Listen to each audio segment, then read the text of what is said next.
Darren and Lee. Welcome to the tavern, lads. Thanks for having us. Yeah, thanks for having us. It's an absolute pleasure. Here we are, episode 11. And when you phoned me, Darren, and said that you'd like to be, you and Lee, when you volunteered lead, I thought, yes, I've got to have a talk to these two gents, because it's a wonderful story, human story, of a day which could have gone quite wrong, really. But easily. Everything was in place that day, and we'll talk about that now. Lee, I've got to ask you, mate, I know you love your running. On that day, what run were you about to go on? So I was training for an ultra I was doing in October. So I was set out, I was going to do a 12-mile run, just down to Builth on the Cumbark Road and back, basically. How far would that be, Lee? How far would you? Well, it's about 5.5 miles to the bridge, so a lap around the Grow and back is a 12 mile. So you were just like a full pace one for yourself then? No, just a steady one. It was steady one, just take my time, because I had to do another 12-mile run the day after. So obviously, like, you do your warm up, so you were all ready to go. Yeah. Get it up. You head out. At what point did you see Darren running towards you? Did you see Darren? Yeah. Well, I didn't see him running towards me, because he basically was doing the opposite of what I did. So up to Newbridge and back to Builth. And it was soon after I left Newbridge, over the bridge where the traffic lights used to be at the bottom of the hill. I could see, I didn't know at the time it was Darren, but I could see someone ahead of me, right at the top of the hill. I didn't think anything of it. And so I just carried on running, going about my day. Yeah. Got to the top of the hill and he'd stopped. I still didn't recognise it was him. It just didn't clock in my head that Darren would be out. So Darren actually stopped still, yeah? He'd stopped still, and he was so facing back down towards me then as I was running towards him, and he looked like he was doing some stretching or something, anyway, just in the middle of the road.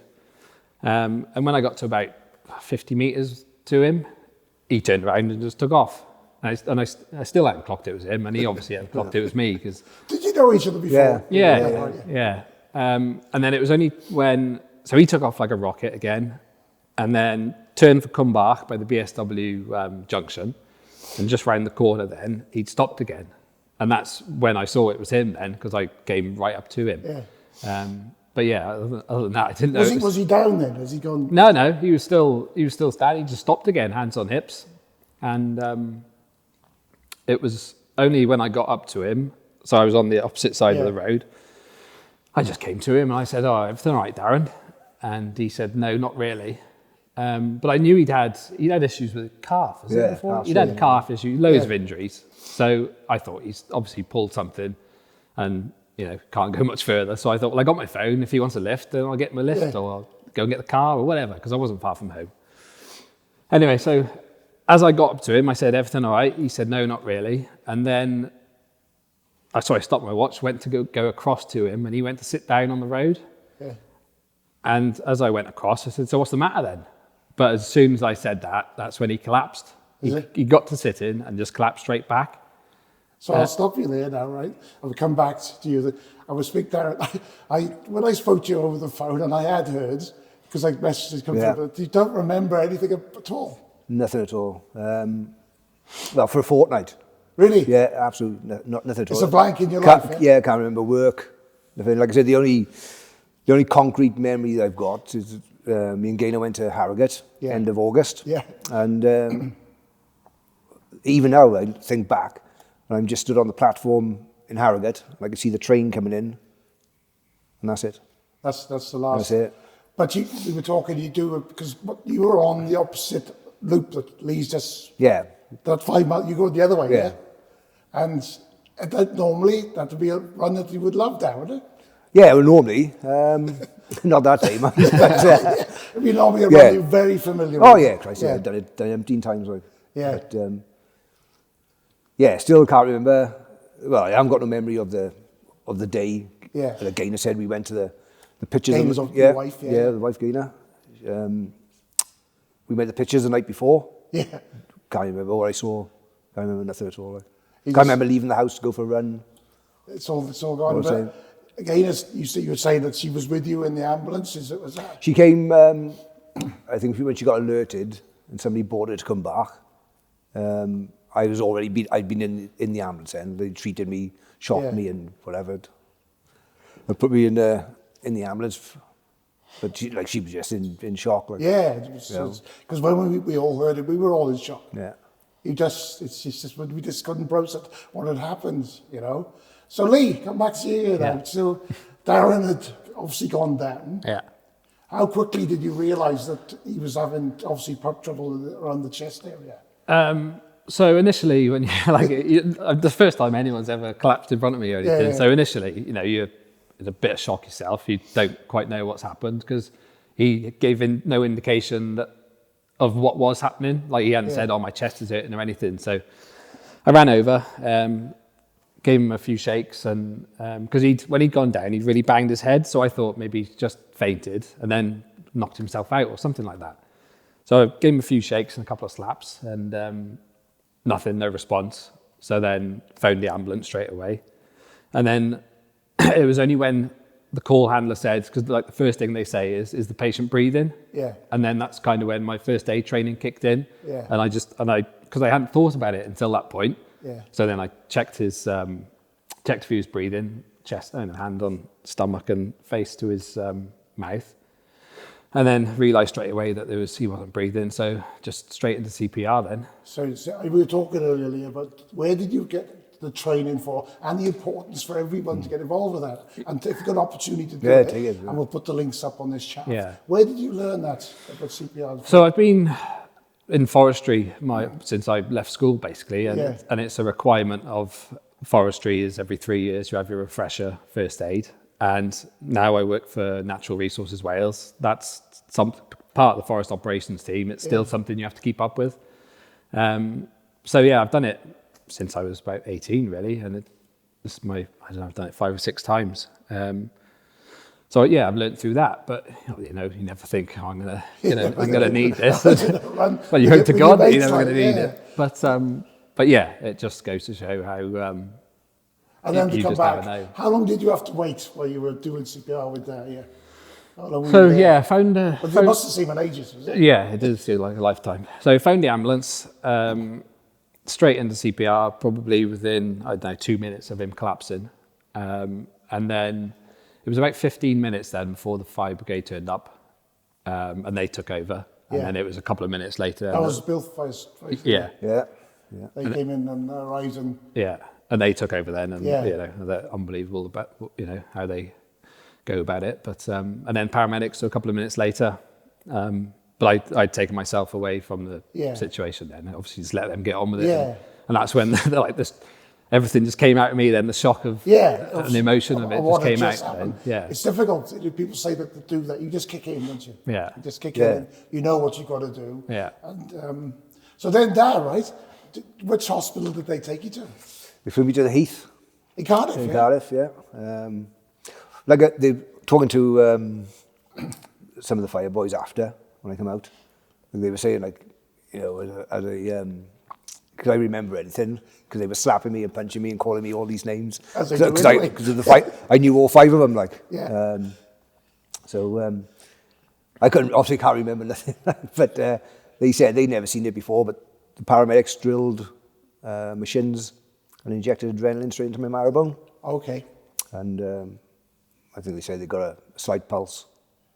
And then it was a case of get me in the ambulance and get the ambulance to there. When you went to the Heath, do you remember when you first came round then? It must have been, if you had memory to get, what is going on here? What were them on the station? Next minute.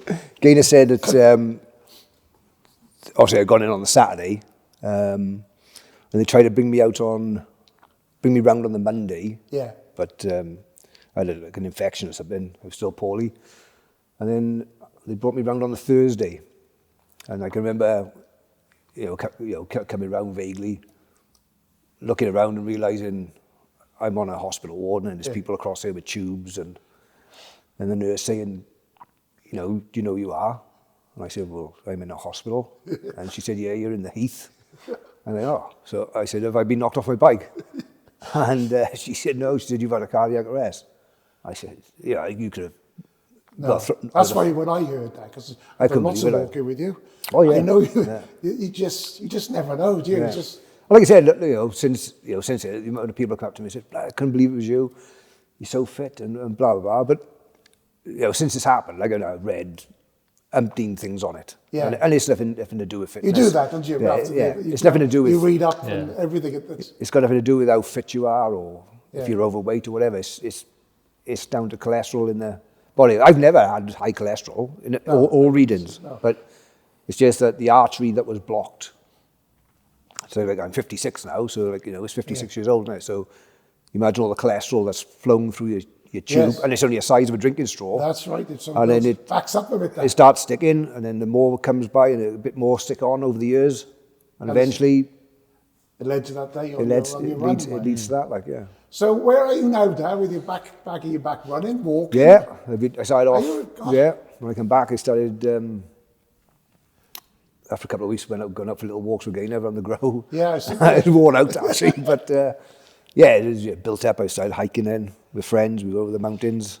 Some of the walks we done. Yes. Done another walk over there. Done the Epping Way. It was a 17-miler. Feeling strong. Then got back on the bike. You're back on the bike as well. Yeah, been back on the bike. Done a couple of rides, and then Christmas Day, Hannah came home for Christmas. And then, because I did promise Gaynor I wouldn't run until 1st of January. Did you keep that promise? Well, no, because Hannah said, we'll go for a little run Christmas morning. All right, yeah. So we went on the Grow to the park run course. Yeah, but park run. It was brilliant for us, isn't it? But it was tough, I must admit, it was. Yeah. It was a shock. And then I knew days later, I knew my thighs were going to be sore. And they were sore. Because I've had enough injuries to know what it's like to come back. And, but yeah, I've been going out now last few weeks, building up. I've done a 9-miler. It's fantastic to hear. I want to put yourself, Lee, after the event, did you get back into the running? How did you feel, buddy? Yeah, I was I didn't dwell on it too much. The first couple of weeks when, he was still in hospital, I was getting updates from Hannah and things, which was lovely. But yeah, life carries on, you've got to get on with it. And I had part of my training plan, I had another 12 miles the next day. So I thought, well, I just got to get out. There's no point. It's always the way sometimes people say, if you're not ready to get back on the horse, do not get on the horse. But if you are ready to get on, and it helps you as the individual. But I spoke to my wife, and we talked about it, and she's like, there's no point keeping it off. You just got to get on with it. So I just went straight back to it, really. Went straight there. Yeah, that's when I do my best thinking anyway. Yeah, so that was, exactly. When I'm walking, that was perfect for me. Yeah. I find that I could think. No, but something you touched on there, you mentioned your daughter. Now, on Facebook, lots of things pop up. There's a fundraising going on and the London Marathon. Please tell me all about it there. Well, Hannah's, she got into the London Marathon on a time for her age group, which was an achievement in itself. Yes. And she said to me, I want to do a fundraising for what happened for Air Ambulance now. And then found out Lee was doing it as well. So combined the charity fundraising. And she's planning on doing an ultra in Windermere in June. What do you say, ultra? Well, like a 30-mile run, which, well, I'm wishing that I'm going to be fit enough to run alongside her by June. Are you going to do? Hopefully, yeah. Hopefully. If I can't, I can't. But that's the goal. So Lee, you're doing it as well. Yeah. You've done a marathon before? Yeah, I've done a couple of ultras and a few marathons. So we spoke probably October, November, and I said I had a few races planned this year. And we just talk about what he'd want to raise money for. So, and then I saw Hannah was doing the Air Ambulance as well. So we thought we'd... both for Air Ambulance, yeah? Both Air Ambulances UK, yeah. So we thought we'd be just combine and... Well, what I'll do, lads, I'll make sure I'll put up that link for you from this conversation. Yeah, that'd be great. Chats at the tavern, and as many people can see you get involved with it. Yeah. Because this, at the end of the day, especially where we live, such a rural area, it's vital. Air Ambulance is vital. Like I said, there was a post I did on Facebook last week, I think it was, one of Lee's posts. But it's just not a quick lift to the hospital. No. These ambulances, they're crude with surgeons. They can work on you mid-flight. Yeah. Give you the best possible chance. Yeah. They basically say it's like bringing the A&E to roadside. Yeah. Yes, so I've heard that before, Lee. I've heard that said before. So it's it's a wonderful charity. Yeah.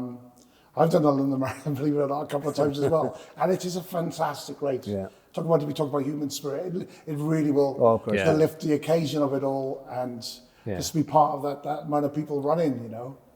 Yeah. No, it'd be good. I'm looking forward to it. So I wish, it's a wonderful story. Darren, it's good to see you both sat here. It's good to be here. The way you've described it, I hope people get a picture of that day. Yeah. But congratulations, Lee. But I'd like to, before we finish, just raise awareness to people, because I was having chest pains, not chest pains, but like it felt like heartburn back in July. I was just putting it down to acid reflux. Yeah. And I kept on and on, but I was coming home and from work, and I was out running with Jamie, like, because I couldn't remember this, but Jamie said, after I came out of hospital, he said, "Do you remember our last run?" And I said, "No." And he said, "You having to stop all the time?" He said, "Because you get this burning in your chest, like." I said, "No." I said, "I can't remember that." He said, "Yeah." He said, "Cause I said, come on," like, he said, "We'll never get home," like. And so anyway, I went to the doctor, acid reflux. So I prescribed tablets. I had tablets for the whole of August. So when we did go to Harrogate, on the Saturday, I was getting this burning. And again, I said, we went to the chemist, got Galveston tablets, and I was eating them like Smarties, like. And it's just because, you know, obviously then it happened. Again, I said, you've got to go back to the doctor, like. But I couldn't get an appointment until the 24th of September. And obviously the cardiac arrest happened on the 14th. Yeah. But it's important, don't just put it down as acid reflux. If you're suffering from heartburn, just go to the doctor and just say, I want an ECG. Like, it's 10 minutes to have an ECG. I've had, like, the tablets I'm on now, I mean, every time I have a new tablet, I have to take for a fortnight to go for bloods, have an ECG, so it's not affecting the kidneys and blah, blah. But don't ignore it. No, if you've got a chest thing, just say, I want an ECG. Like, you know, and if the doctor won't give it, go to A&E. Just say, or ring 999. Like. Just go and get it checked out. Yeah. Don't think about it. Don't think about it, just go and do it. Like. Because I should have, looking back to how it was, I ignored it. Like. Yeah. But, you know, thanks to this man. Yeah, you sat when having this conversation. I'm sat, Well, I think it's, as we said, it's a wonderful story. It's for friendship, the wonderful community that we live in there. Yeah. I mean, shout out to all the boys on the fire engine, like, you know, they're all retained firefighters. You know, Mark Berriman, Gersh Price, Sean Parry, Danny Bridge, Steve Frost. I mean, they were all shocked when they turned up and saw it was me. Like, you know? Well, it would be hard to process it, but as you say, we are a wonderful community, and this story is good on many levels of the human spirit. And what we can do together, and it's been an absolute pleasure talking to you. Yeah, it's been great. Thank you very much. Thank you very much. Thank you, buddy. And good luck with all your running. Yeah, good man. I'm sure you're all about it. Give me the updates. We will. Thank you very, very much. Thank you very much. Thank you. Cheers, mate.